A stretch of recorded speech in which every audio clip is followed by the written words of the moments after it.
Najib Khadbian, let me start with you. What do you take from these meetings in New York then? Do you think that they will lead to anything tangible on the ground?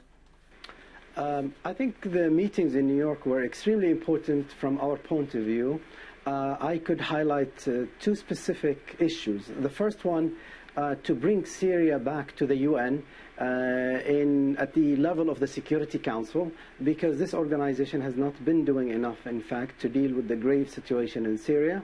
And the second issue, it's really raising the status and credibility, legitimacy, acceptance of the Syrian National Coalition as a legitimate representative of the Syrian people by giving it a format to address the Security Council. So I think all of these two developments are positive from our point of view. But there is a sense that things are moving in the direction of the government, certainly as far as the fighting on the ground. And in terms of the negotiations, from their point of view, they won't be in a position, will they, to give much ground? Well, there are a couple of issues here you're raising. Number one, yes, there has been, in fact, some advances to the regime's forces on the ground.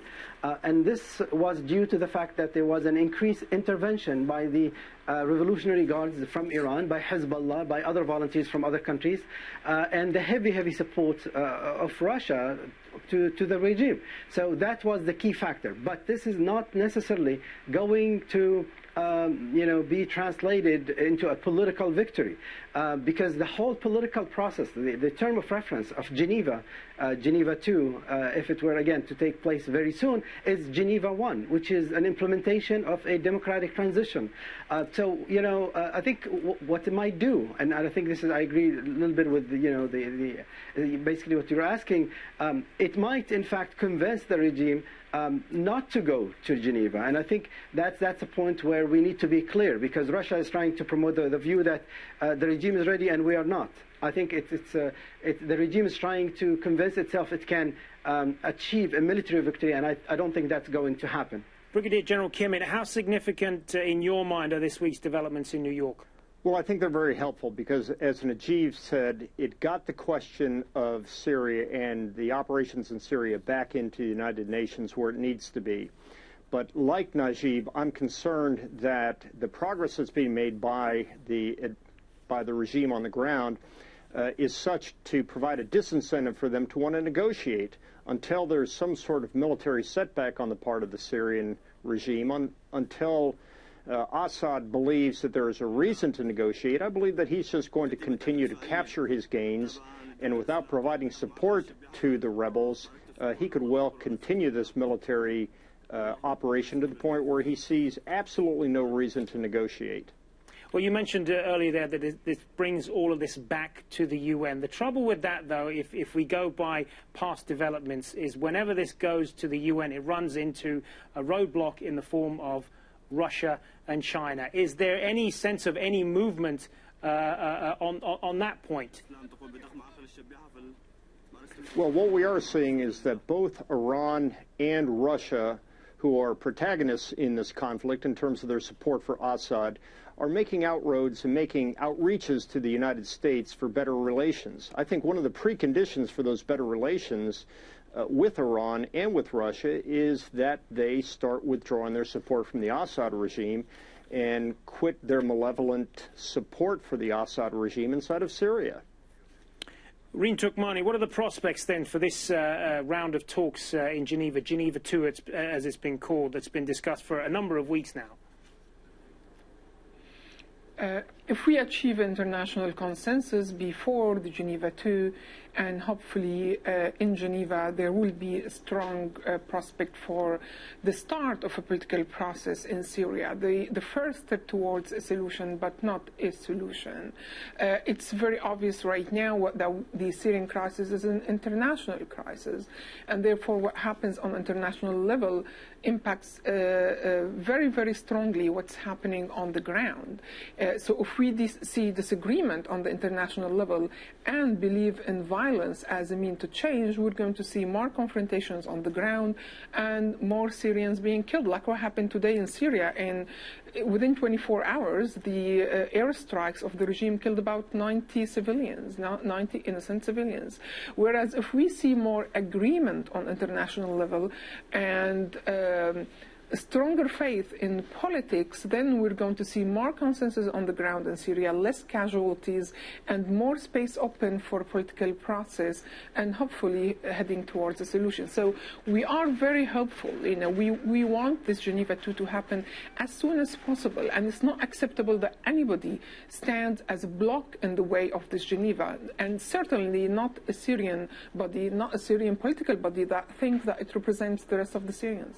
Stay with us for a moment because I want to move on to something else now. Last week, the United States' highest-ranking military officer gave the most detailed assessment yet of Washington's options to end the conflict in Syria.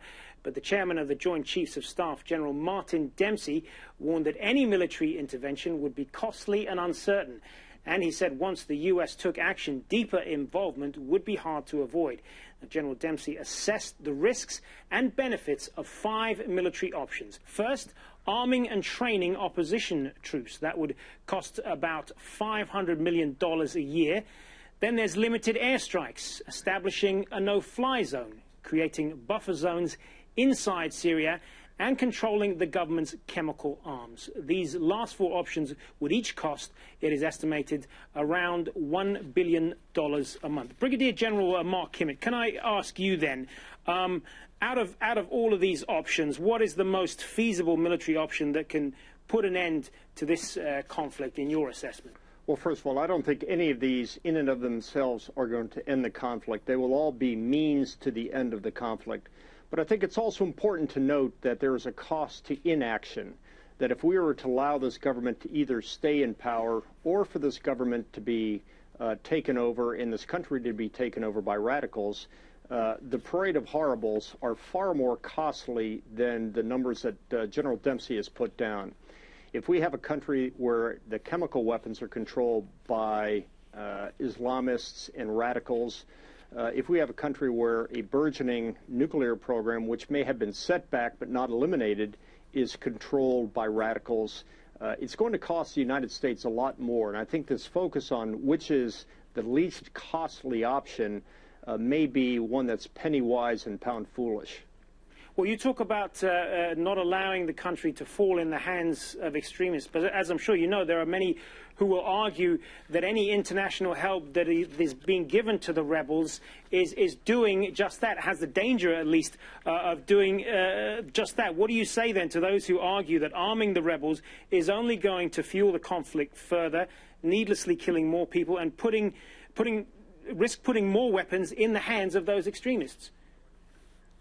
Well, first of all, I think all of us recognize that General Idris is a strong representative of a moderate faction within the forces that are fighting, number one. Number two, there are ways to control the arming and the distribution of those weapons without having to put United States boots on the ground. Number three, there are ways to provide capabilities within those weapons so that if they do fall in the hands of the wrong people, they can be somewhat neutralized. At the end of the day, if we allow this fight to continue to drag on the way that it is dragging on, in the long run it's going to cost far more in terms of dollars, far more in terms of the lives of innocent civilians. Najib Ghadbian, what assurances can you and your colleagues in the SNC then give to your international partners that if any material and weapons that are given to rebel forces won't fall into the wrong hands, i.e. the hands of extremist fighters? Well, as Mark stated, I mean, first of all, there are technical ways to control that. But I think politically, we are allied with General Idris, who represent the moderate and the largest forces among the Free Syrian Army. I mean, it doesn't make any sense from, any perspective to pass on weapons to the extremists who don't recognize General Idris, who don't, in fact, agree with that vision, and who might be an opponent of General Idris at one point. So again, I think I want to go back to the whole idea of the extremists. The extremists found their way inside Syria because the moderates were not provided with the enough assistance. So again, we believe that if you focus all of the arming and financing through General Idris, you are strengthening that moderate force, and then you are alienating, isolating the extremists who are still, despite, again, their loud voices, a minority within the Free Syrian Army. Rim Turkmani, how do you feel then about further weapons and material going to the rebels? Do you share this view that there is a risk that this could fuel the conflict further, or do you take the other view that there is no other option here? No, I think it will certainly escalate the conflict much further, and every evidence so far shows this. I really hate this discussion and all what I heard so far about weapon falling in the right hand, the wrong hand, let's arm these, those belong to Idris. I mean, the cost of all of this nonsense, of all of this believing in violence, is blood on the Syrian hand. There are innocent Syrians who did not choose to be part of this conflict, who are falling as casualties, victims to all this nonsense by people sitting outside of Syria and deciding who's going to be killed inside it. In the ugly science of crisis and civil war, spending $1 on resolving the conflict actually saves you $4 on things you have to do if you don't resolve this conflict and if it turns into a violent one. So all these figures that have been cited so far, I would say if the U.S. would invest a quarter of that in peacekeeping, peacemaking, opening the road for a political process inside Syria, support the civil society, arm the civil society with what it needs, not with weapons and with bullets. And I think then we will see a real shift in the dynamic of the conflict. But to create a war within a war, and now to shift the confrontation from the Free Syrian Army, which defected to face the regime, not the extremists, now they have to forget about this and go and have a fight with the Islamists. No, this certainly will lead to a full-scale civil war, and the victims to this are not going to be any of your guests. Najib Ghadbian, you were shaking your head to some of what you just heard there. Definitely. I mean, I'm sorry. I totally disagree with Reem on this. I respect her point of view.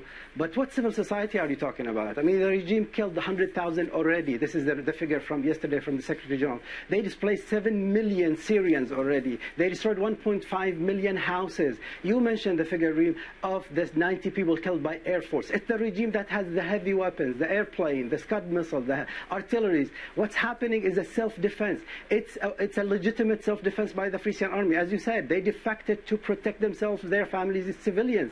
And so it's not like if they get more weapons, it is going to be a civil war. It's already the worst kind of war.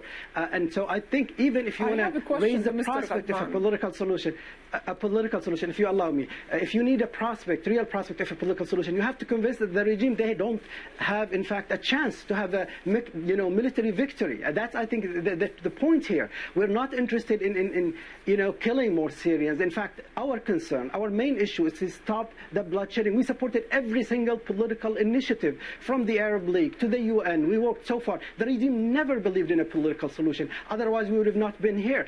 This is a kind of regime that, it's not the rational, responsible, legitimate that cares about Syrians. The regime that uses scouts and uses chemical weapons cannot, in fact, ration with this kind of logic. I have a very simple question to Mr. Najib Ghadbian. Yes, I know that most of the action on the ground was self-defense, but was the Battle of Aleppo an act of civil defense? It was a battle initiated by the opposition forces. Was that a self-defense? Go ahead, Najib. I don't want to talk about, the details of what happened here or there. That was not a self-defense, and it destroyed Aleppo. There was no conscious decision by anybody to go into the military conflict with the regime. It happened because of the extreme brutality. It happened because people were defending their families. Aleppo, and the city of Aleppo was destroyed as a consequence. To my knowledge, there was a decision by the military forces this is not fair. to invade Aleppo. This is not fair, Reem, to blame the victim. Nobody wanted a military. We wanted peaceful protest like everybody else. I don't blame the victims. Let me just. I put the regime responsible. Let me just jump in here for a moment. Let me just jump here for a moment, if I can, because I want to bring Mark Kimmett back into this.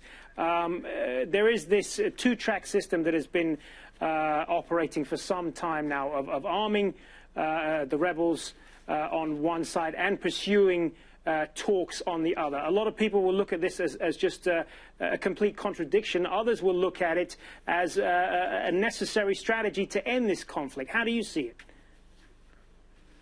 Well, I think we can all stipulate up front that nobody prefers war. Nobody prefers to see civilians getting killed. Everybody would prefer a political solution.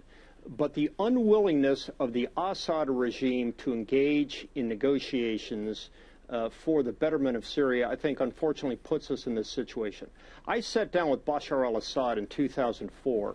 We talked about the fact that Damascus was being used as a way station for al-Qaeda to come inside of Iraq to kill Americans and kill Iraqis. At that time, we asked him if he understood the consequences of allowing radicals inside of his country and the fact that one day they could turn against him. His answer was quite simple. He said, my father knew how to take care of them at Hama. I know how to take care of radicals inside the country.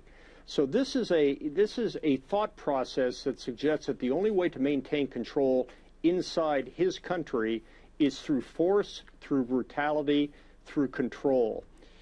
Reem, all of us would like this to go to a political settlement. All of us have tried to have this go to a political settlement. The reversion to war, the push to war, was not the choice of the rebels, was not the choice of the people, it was the choice of the regime. And so as Najib said, these are civilians, these are rebels that are trying to protect their people from the brutality of this regime. If we can find a way, other than force, to get Bashar al-Assad and his regime to the negotiating table, I'm all for it. But unfortunately, at this point, this seems to be the only way this is going to happen. All right, let's put that back to Riemann. This is a position that they were forced into. Sure. Yes, in the first 6 months, people were pushed into self-defense, and that is not called violence. They did not choose this. However, very quickly, they are outsiders who supported this option and pushed for more confrontations and things that are beyond self-defense. And I don't believe that nobody wants war. No, war is an industry, and right now there are warlords who are benefiting from the wars. They're making money from the war economy. And if your guests are not aware of this, then they really don't know what's happening inside Syria. And it's not true that enough was done to invest in a political... It's not true that enough was done to invest in a political solution. I will not rule out the political solution only because of the regime, because that will mean that the regime is still calling the shot. The only way we can force the regime, the regime will never take it as a choice to head for politics. We have to force it to do so, is by shifting the international support from supporting parties to the conflict to support a solution to the conflict. Only when the Russians and the Americans and the Chinese and the Europeans are all agreeing on one paper with the roadmap, then the regime is going to comply to this. All right, I'll let Mark Kimmett respond to that briefly, and then we'll give probably the last word to Najib. Go ahead, Mark. I would like to see nothing more than the Russians to pull their support out. The air defense missiles that they have provided to the regime are probably one of the most contributory problems that they have. I would love to see the Iranians cause their proxy Hezbollah to pull outside of Syria. I think when those weapons and those fighters are no longer under the control of the regime, then Bashar al-Assad would recognize that he has to come to the negotiating table. But as long as the Iranians are supporting Bashar al-Assad, as long as the Russians are supporting him, he believes he's got the capability to maintain control, and he believes that he's got the capability to stay in power, and he is going to impress his control, and he's going to use force to maintain his control. Final word to you then, Najib. What is it ultimately going to take to end this conflict as you see it right now? I totally agree with Mark. I think we need to continue to engage the Russians, the Iranians, to exert the kind of pressure on the regime. But in order for that to happen, they need to stop providing weapons, money, providing intelligence, political coverage for the brutality, the killing, daily killing in Syria, and stopping groups like Hezbollah from engaging and invading Syria. I think this is a precondition on the part of the allies of the regime. On the other hand, I do believe the only way to bring the Assad to the table is to convince him that there is no victory. And I think Syrians have the right for self-legitimate defense, and they will continue their struggle till they achieve victory, and they will. All right, and on that we're going to have to leave it. I want to thank all three of our guests, Najib Ghadbian, Mark Kimmitt, and Rim Turkmani. Thanks very much for your time.